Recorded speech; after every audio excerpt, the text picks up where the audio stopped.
मित्रों नमस्कार, सत श्री अकाल और आदाब।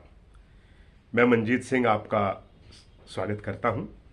दोस्तों, जब कपिल शर्मा शो के अंदर नवजोत सिंह सिद्धू को कपिल शर्मा ने चिढ़ाना होता था, उकसाना होता था या उनका मज़ा लेना होता था, तो वो एक घटना का जिक्र किया करते थे हमेशा। और वो घटना थी 1990 की, जब शारजाह के मैदान में वकार यूनुस ने नवजोत सिंह सिद्धू को पहली बॉल पर ही शून्य पर बोल्ड आउट कर दिया था।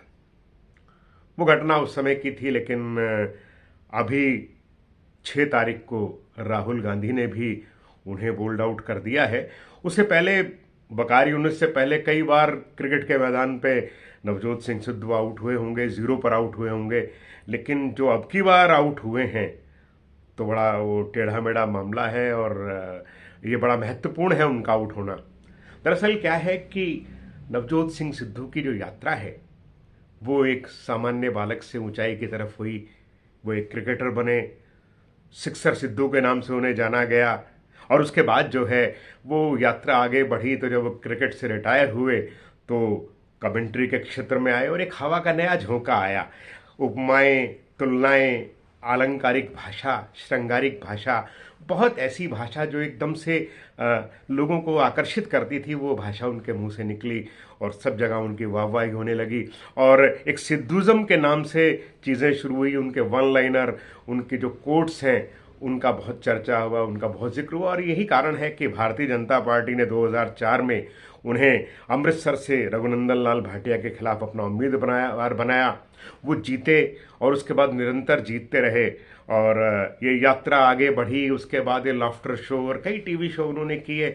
उनका बेबात पर हंसना भी, अनर्गल हंसना भी लोगों को भाने लगा और धीरे धीरे धीरे वो ऊंचाई पर आए। और अंततः जब उन्होंने भारतीय जनता पार्टी को छोड़कर कांग्रेस में प्रविष्टि की, वहाँ शामिल हुए, तो वो आगे बढ़ते बढ़ते प्रदेश कांग्रेस के अध्यक्ष तक पहुँच गए।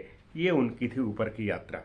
फिर सीएम पद के दावेदार थे, लेकिन उसके बाद उनकी यात्रा का निचला पड़ाव शुरू हुआ और वो पड़ाव आगे बढ़ता बढ़ता जो है अब इस स्थिति में पहुंच गया है कि ऐसा भी लग रहा है कि शायद वे राजनीति की अंतिम पारी खेल रहे हों। और ये वापसी का सफ़र जो है उस समय शुरू हो गया था जब ये आपने देखे होंगे वीडियोस के वीडियो आ रहे हैं और उन वीडियो के अंदर जो है आप देखते हैं कि अगर वो राम रहीम के आश्रम में हैं, वो आसाराम बापू के आश्रम में हैं, वो अगर राधे माँ के स्थान पर हैं, तो बात एक ही है और सब में उनको रब दिखता है, रब का वास दिखता है। तो इस तरह का जो मामला था, उन्होंने उसके रेपुटेशन को डाउन किया।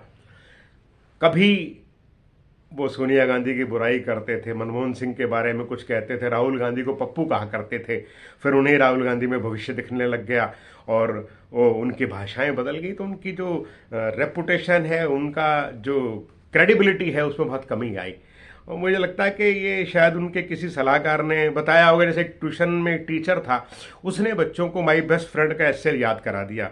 उसने सोचा बहुत सारे ऐसे याद कराएंगे तो पता नहीं रट पाएंगे नहीं रट पाएंगे। उन्होंने माई बेस्ट फ्रेंड का ऐसे याद करा दिया और ये कहा कि अगर कोई और किसी आदमी का नाम आए तो बस माई बेस्ट फ्रेंड में उसको लिख देना।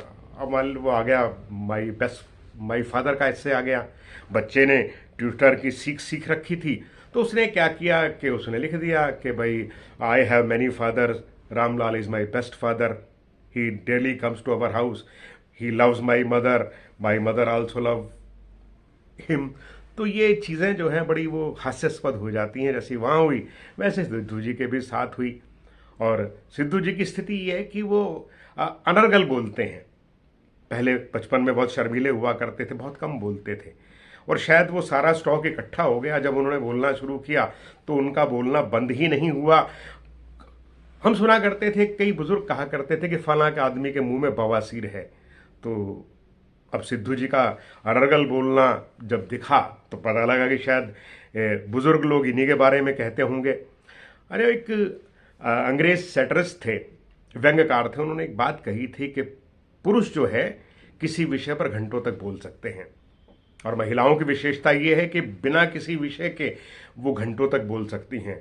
और इससे आगे बढ़कर सिद्धू जी के बारे में सोचें तो सिद्धू जी वो हैं जो बिना विषय के पूरे दिन बोल सकते हैं।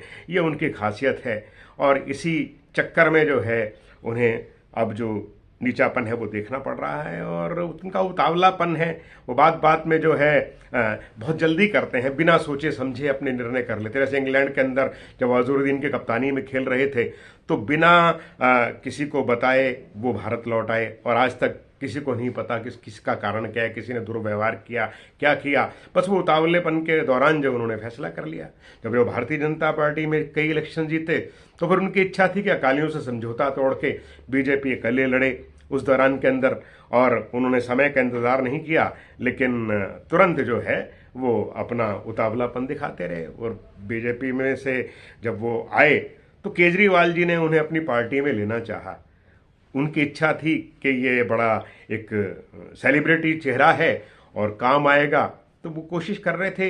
इधर सिद्धू जी चाह रहे थे कि उन्हें सीएम फेस घोषित किया जाए, लेकिन उस समय 2017 के अंदर तो केजरीवाल साहब खुद सीएम बनना चाहते थे, तो उन्होंने इन्हें कहा आ जाओ। अब वो घोषित करते कि भी हम सिद्धू साहब को अपना मुख्यमंत्री चेहरा बनाएंगे, ऐसा उन्होंने कुछ नहीं कहा, और आधी अधूरे इशारों में उतावलेपन के अंदर सिद्धू जी उस तरफ हो गए, और हुआ क्या था, रन आउट हो गए। क्रिकेट के खिलाड़ी थे, इन्हें पता होना चाहिए था कि जब दूसरा सही तरह से कॉल करे तब भागें आप।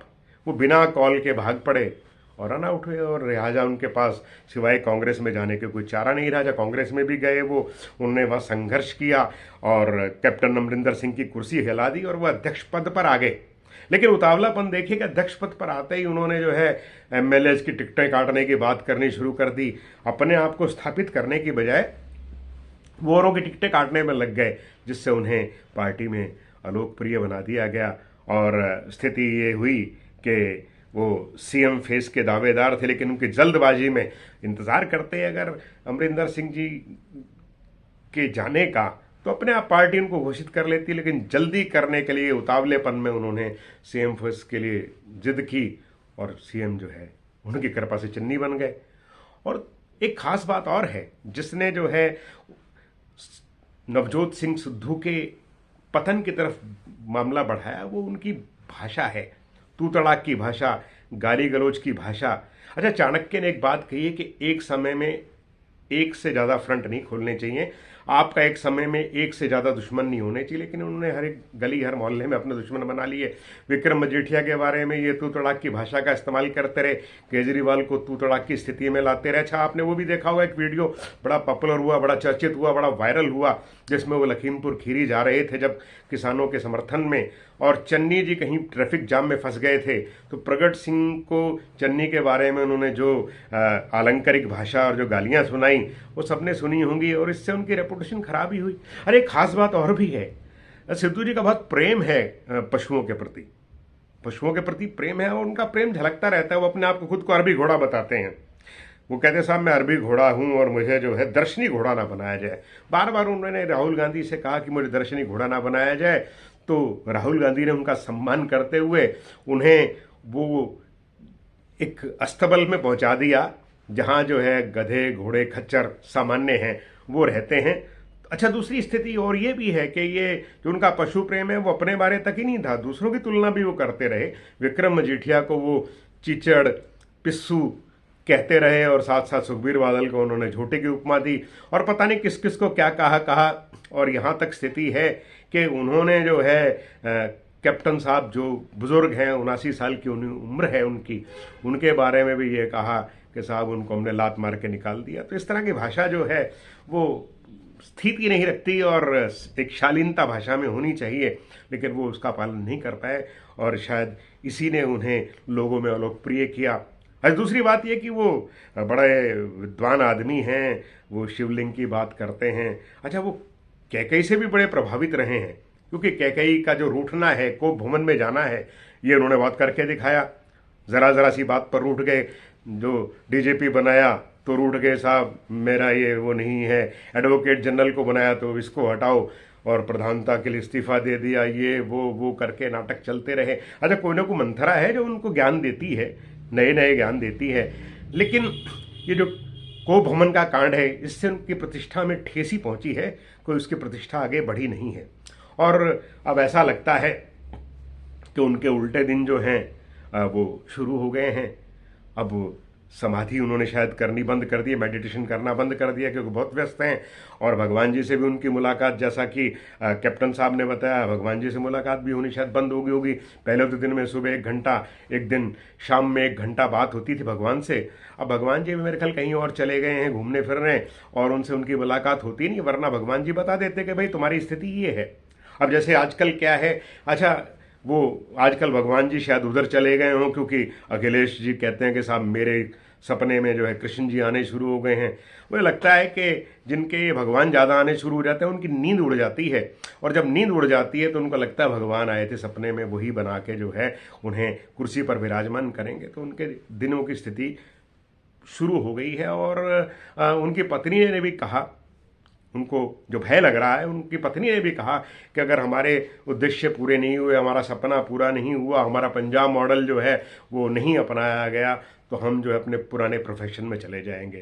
तो ये सिद्धू मैडम की बात तो ठीक है, वो डॉक्टर हैं, ऑपरेशन अस्पताल खोल सकती हैं, नया पैसा है इन लोगों के पास, नया अस्पताल शुरू कर सकती हैं, उससे पैसा कमा सकती हैं। और आजकल तो अस्पताल बड़ा लुक्रेटिव और बड़ा फ़ायदे का सौदा है। लेकिन सिद्धू जी क्या करेंगे, समस्या ये है, क्योंकि सिद्धू जी एक एमएलए बनकर या चन्नी के नीचे मंत्री बनकर तो संतुष्ट नहीं होंगे, और कांग्रेस कहीं दूर दूर तक 2024 में केंद्र में आने की स्थिति में नहीं है कि उनको कोई जगह जो है वहाँ दी जा सके। तो उनकी स्थिति बड़ी विकट हो गई है सिद्धू जी की। अरे सिद्धू जी ये जाएं दोबारा वहाँ शोज़ के अंदर, तो कपिल शर्मा शो में तो उनके लिए जगह है नहीं।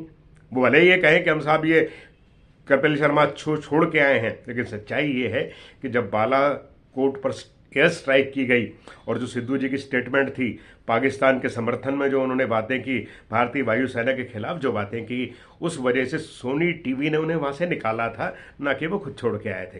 तो वो कपिल शर्मा के शो में जाने से रहे। हाँ, हो सकता है कि कोई दूसरे शो वाले उनको ले लें, लेकिन स्थिति ये है कि अब वो उस तरह की उन्मुक्त हंसी हंस पाएंगे क्या, उस तरह के ठाके लगा पाएंगे क्या? क्योंकि जब वो ठाके लगाएंगे तो उनको सामने केजरीवाल देखेंगे, उनको सामने भगवंत मान देखेंगे, उनको सामने चन्नी जी देखेंगे, उनको सामने विक्रम मजीठिया देखेंगे, तो उनके ठाके जो हैं वही मुंह में रह जाएंगे। मैं तो उनके लिए दुआ करता हूँ कि परमात्मा जो है उन्हें ऊंचाइयों की तरफ फिर ले जाए, पुनः जो है वो अपने अंदर झांकें। क्योंकि उनका जो पंजाब मॉडल है, वो विक्रम मजीठिया ने कहा कि ये जो उनका पंजाब मॉडल नहीं है, उनका वो तो बकरी मॉडल को लेके चलते हैं, क्योंकि वो मैं जो है, जो हौमे है, जो अहंकार है, उससे छुटकारा पाएं, ताकि हमें एक हंसता हुआ, एक मुस्कुराता हुआ चेहरा मिले, जो कि हमारे बीच में हमें एंटरटेन करता रहा, राजनीति में अच्छी बातें करता रहा, वो मिले। नवजोत सिंह सिद्धू प्रगति करें, परमात्मा उन्हें अच्छी स्थिति दे, मैं यही कामना करता हूँ।